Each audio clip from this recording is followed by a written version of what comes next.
Hi guys, today we're going to be doing analysis and interpretation of financial statements. I actually took this from study and master textbook because the explanation is actually very good. They summarized this very well.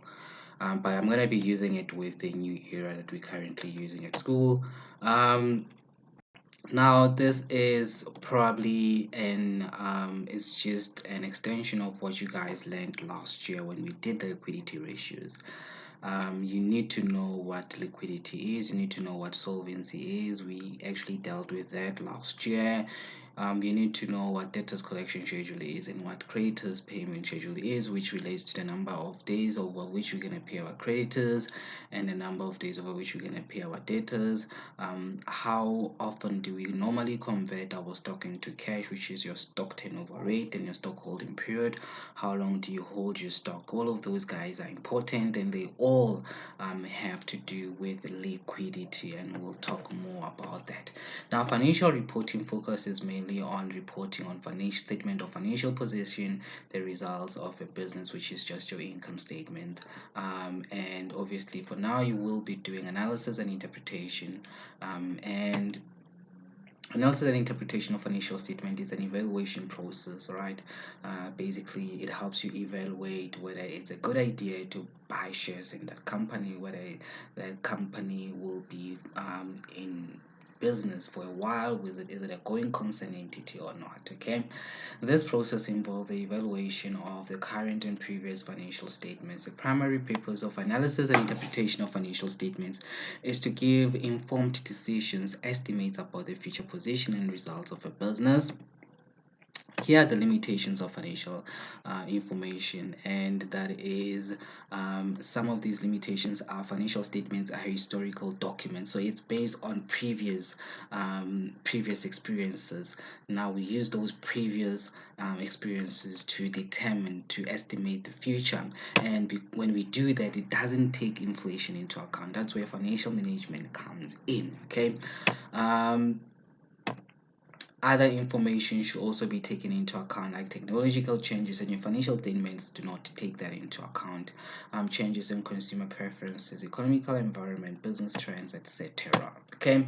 Stakeholders who use financial statements, it's simply everyone that has to do with the business that will use the business's financial statements. Okay. Now, stakeholders who use financial statements generally belong to one of the two groups. It's either your internal user, meaning that you work for the business, or you're an external user, meaning that you don't even work for the business, you're just looking at the business from outside. It's either you want to invest in that business, you're considering working for that business, and so on. Those will be your external users. They're outside the business. Internal users, they're within the business. They make decisions on how the business must operate, or they're simply part of executing those decisions. Internal users are your board of directors. They use financial statements to evaluate management's performance in relation to the achievement of objectives.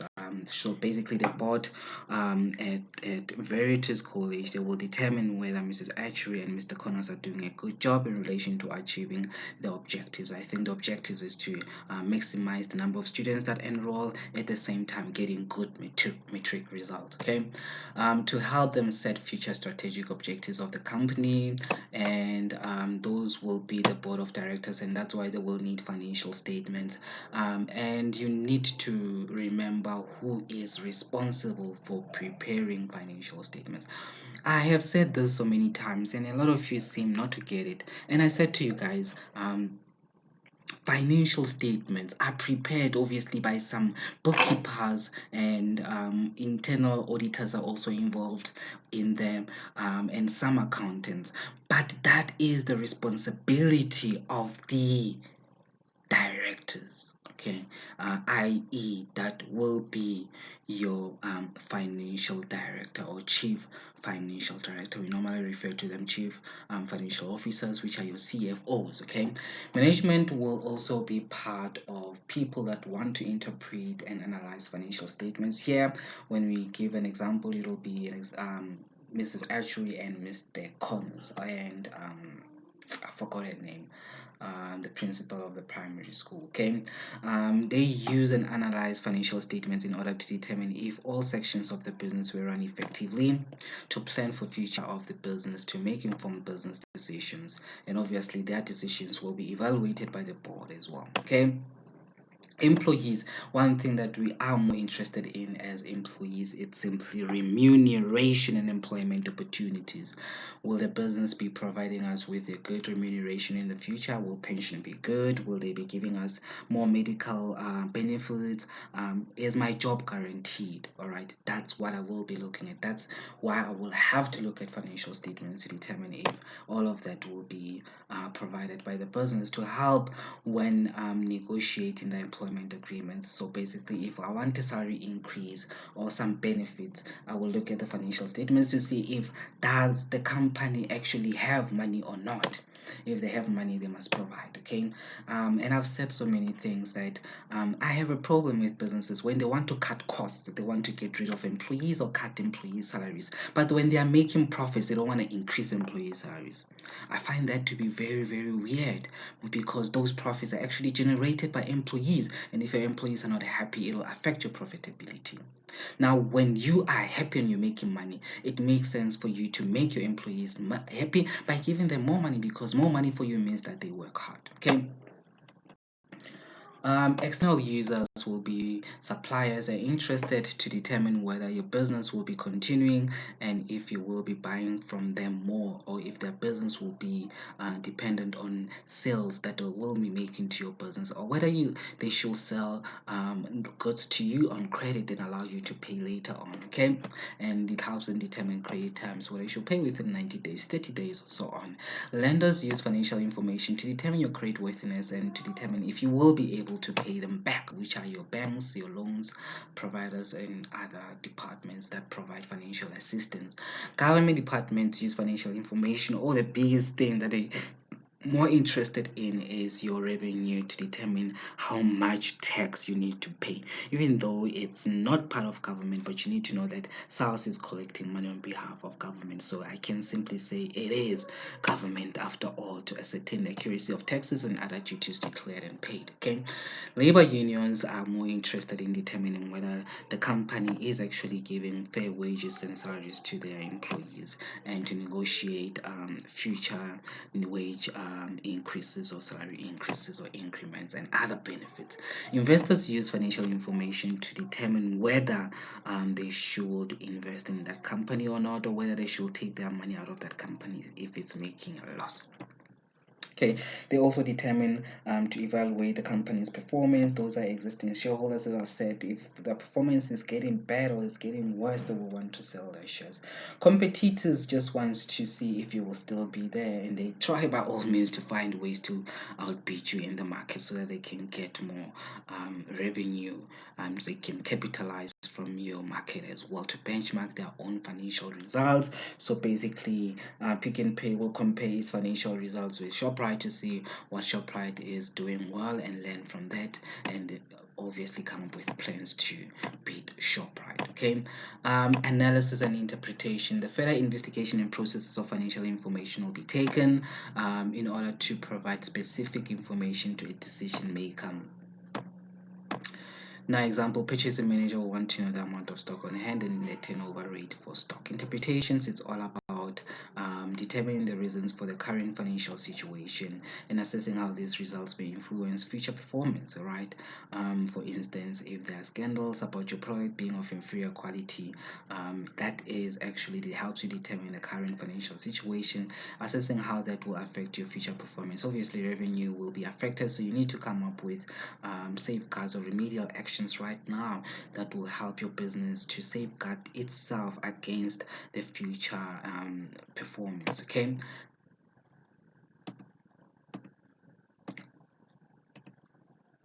Comparable measuring standards. A business could compare its financial figures with measuring standards in order to judge or measure if its financial results were satisfactory.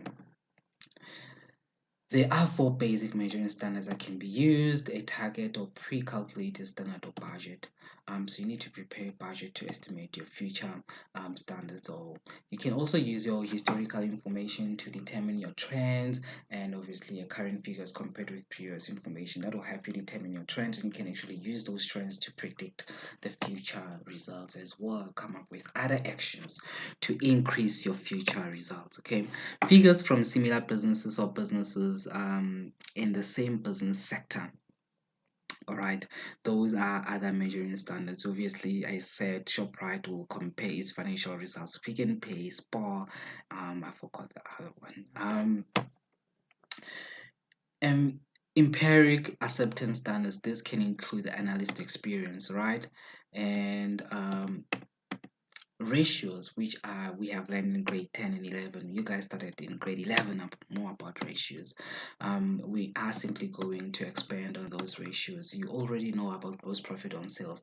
I always say that, guys, when they talk about profitability, you need to quote these ratios. I don't know, guys. Profitability is about profit. So you calculate your gross profit on sales, gross profit on cost of sales, gross profit on operating expenses, your net profit on sales, operating profit on sales, current ratios. Those have to do with your liquidity. You determining whether you'll be liquid or not. Okay.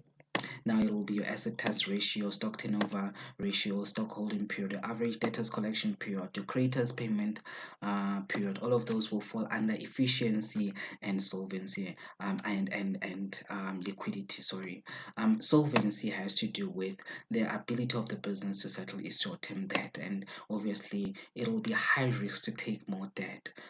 So it's better for you to obtain your finances from equity, like your shareholders, rather than borrowing money to finance their business. Now your financial ratios will be divided into this. I already spoke about that. Efficiency ratios, they determine how efficient a company uses its assets and resources to produce sales. We're talking about stock turnover rate, stock holding period, debtors collection period, and creditors payment period.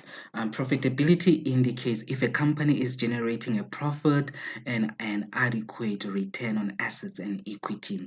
It indicates how efficiently assets are being used and how effectively operations are being managed. Profitability ratios can be divided into returns and margins. Margins will be your gross profit margin, operating profit margin, net profit margin, and return ratios will be return on equity, return on capital employed. Then we've got market ratios. These are actually the ones that help us determine or benchmark ourselves against the market. We're talking about return on equity, net asset value per share, earnings per share, dividends per share, and market price per share. Now, when you comment on ratios, you need to state whether the ratio from the previous year has increased or decreased. And after that, you need to look at the norm. What must the norm be? And then you need to come up with whether what you have with the increase or decrease, is it better or worse? If it's better, you talk about how to improve on it. If it's worse, you need to find ways, quick remedial actions to turn the situation around right now. Okay, when you comment, please do not waffle. You need to be to the point, straight to the point. Say it has increased or decreased. This is bad, and this is the solution. Don't talk about they should have done this, they should have done that. Just say they should do this in order to improve. Okay. And we need to compare to the market, and compare to the market. The market is doing this, and this is what the business has to do. Don't write full sentences, long paragraphs. Just to be straight to the point. Come up with, identify the problem, and come up with a solution. That's it. Now, reach a conclusion. Here you should refer to the company's liquidity, profitability, solvency. You need to come up with the fact: is the company liquid or not? If it's not liquid, what must they do? That's it. Okay. Now, ratios that are specific to companies, these are the new ones, guys, that you have never seen. It's simply debt to equity ratio, which is what we refer to as the gearing ratio. We've got return on shareholders' equity. We've got return on capital employed, or return on capital employed, average return on capital employed, or simply return on capital employed. We've got net asset value per share, which determines the true value of the business. We've got earnings per share, and we've got dividends per share. We will discuss each of these ratios in further detail in this chapter. Now, what is debt to equity ratio, which we refer to as the um, gearing ratio? It gives an indication of how the business is financed. It compares the debt used to finance the company with the amount of equity used. It is much riskier using debt financing than using liquidity financing, and that is why this is a risk indicator. All right, the higher the debt, the higher the risk. So you always want to invest in, you need to investments from your equity participants than from lenders, because those the disadvantage of borrowing money is that lenders will actually have claim over your assets, and you don't want that. Debt to equity ratio is simply your non-current liabilities is to your shareholders' equity. Remember, shareholders' equity is made up of retained earnings and ordinary share capital. Your shareholders' equity must be 1, and always your non-current assets must be less than 1. If they're bigger than 1, then the company will be at a risk. It means that the company is riskier. And this is how the market operates. The higher the risk, the higher the return. All right. So risky companies provide higher return. Low risk companies provide lower return. So risk is also associated with return, and risk will be higher if the company has more debt than it has equity. That is because your equity participants only get what remains. Your debt participants will have claims first over your income, over your profits, over your assets when you liquidate. A decrease in debt equity ratio indicates that the company is relying less on debt financing. Obviously, decreases when you had last year you had 0.9 is to 1, now this year you have 0.5 is to 1. That is a decrease in debt to equity ratio. It indicates that you are relying less on debt financing, and it indicates improved financial health.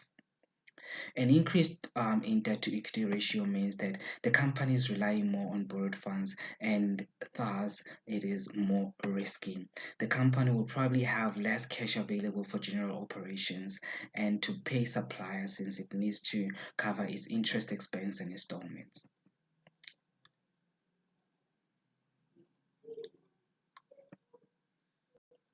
We've got return on shareholders' equity. This is the most important profitability ratio. It shows shareholders how effectively the money they invested in the company is being used. So obviously, if this is higher, it means the company has used the finances it got from the shareholders effectively. Return on shareholders' equity is simply your net profit after tax. Return on shareholders' equity is net profit after tax divided by average shareholders' equity. So you take last year's shareholders' equity plus this year's shareholders' equity, you divide that by 2. Remember, shareholders' equity is made up of retained income and share capital. It will be as a percentage. You're going to compare this percentage to previous year's figure. Shareholders can compare this rate of return with the rate of alternative investment. Like for ShopRite, if your shareholders equity is 10%, you're going to compare it to return on shareholders equity from Pick and Pay. If Pick and Pay provides a better return, then you rather invest your money at Pick and Pay than to invest it with ShopRite. If ShopRite provides a better return, you rather invest your money at ShopRite and to invest it with Pick and Pay. Okay, factors that could influence on this ratio, could have an influence on this ratio, is the length of time that a business has been operating. New businesses will obviously have a lower return than businesses that have been operating for a while. That is because businesses that have been there for a while have already generated a market for itself, and it's already established. It has its own market that is sure about. With you, people will be reluctant to buy from you because they don't know you, they don't know the type of product that you're selling, if it's of good quality or not.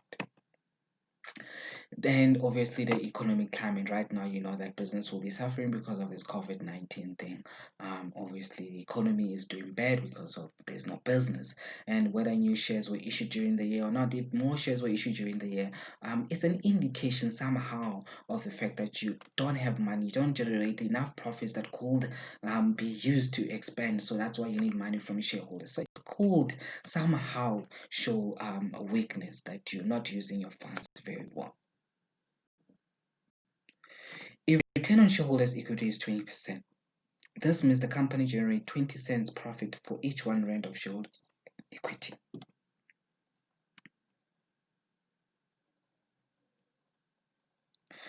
Now, please look at these two because they're very important. You need to read the question very carefully. You need to read the question to understand whether do they want return on average capital employed or do they want return on capital employed. On average capital employed, you find the averages last year plus this year divide by 2. If it's return on capital employed, you just take this year's results or this year's financial information. You don't consider previous year's financial information. These ratios indicates the profit the company earned on the capital money employed. You remember we use two types of capital, three types. It is your retained income, it is your share capital, it is also your loans. Profit before tax and finance cost divided by capital employed at its specified. Capital employed is simply your non-current liabilities plus your shareholders' equity.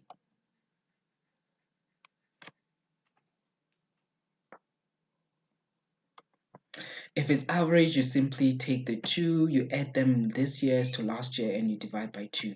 Or you can find your capital employed by simply taking your total assets and just minusing your current liabilities.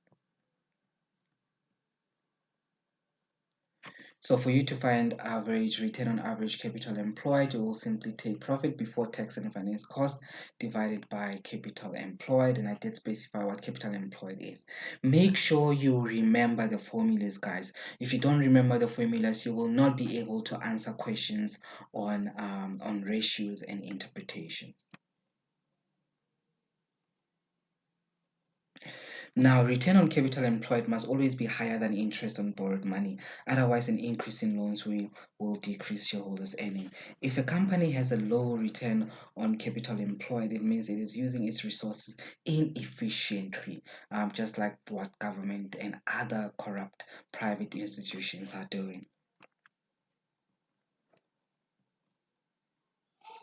What is net asset value per share? Your net asset value per share, it's simply your net assets, which is your shareholders' equity, divided by the number of shares that were issued.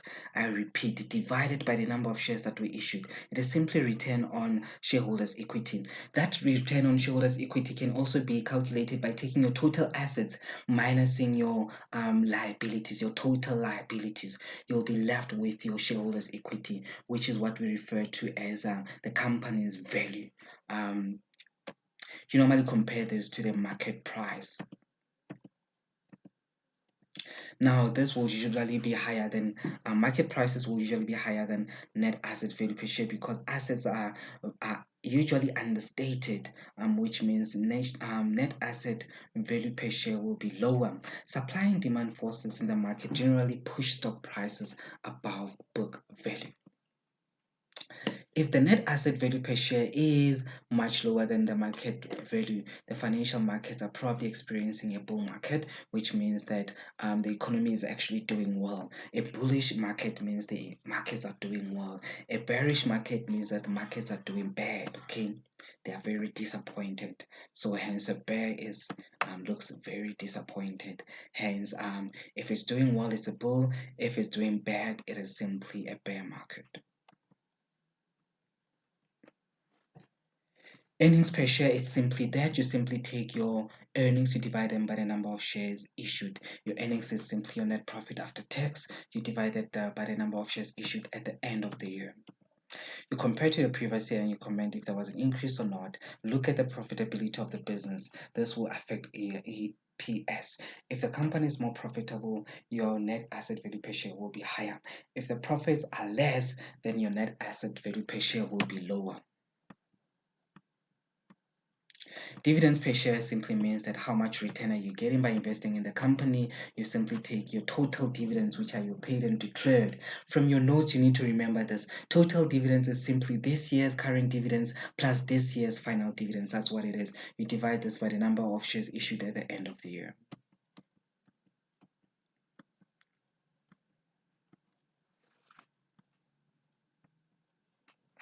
And this is the summary of everything that I've discussed. Please look at it.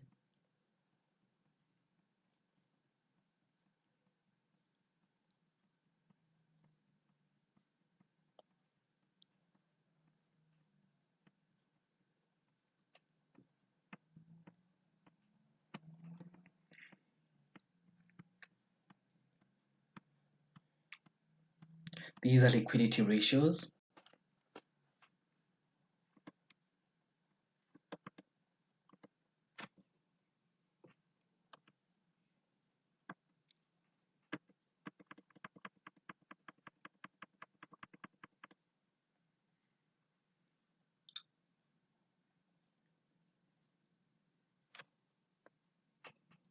Acid test ratio we did discuss last year.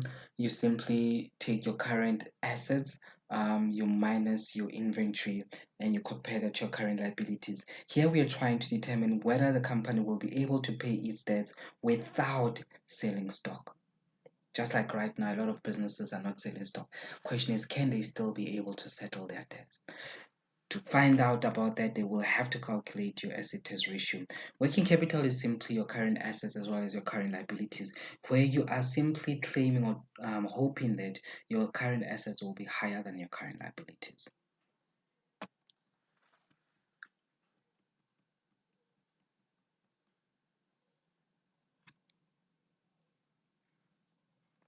Please check your stock turnover rate ratio, guys. Also check your debtors, your stock holding period. It is simply your average trading stock. Average trading stock is last year's trading stock balance plus this year's trading stock. You divide it by 2 and then you divide everything by cost of sales. That's how you calculate stock holding period. Average debtors collection period is simply your average debtors, which is simply last year's balance of debtors plus this year's balance of debtors. You divide that by 2, and obviously we'll divide the whole thing with your credit sales. That is your average debtors collection, and you multiply that by 365.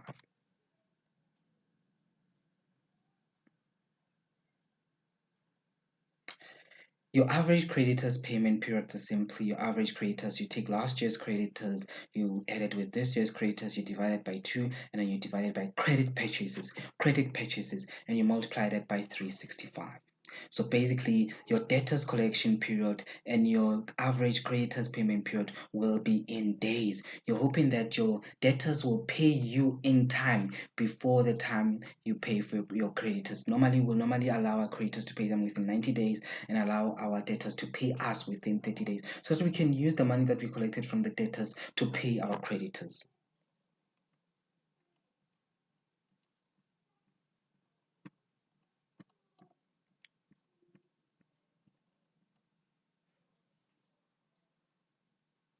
Financial leverage, I did talk about this.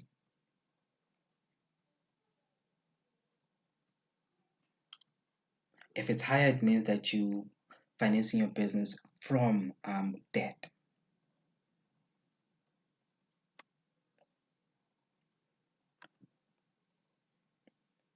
We talked about a return on shareholders' equity. Please look at it.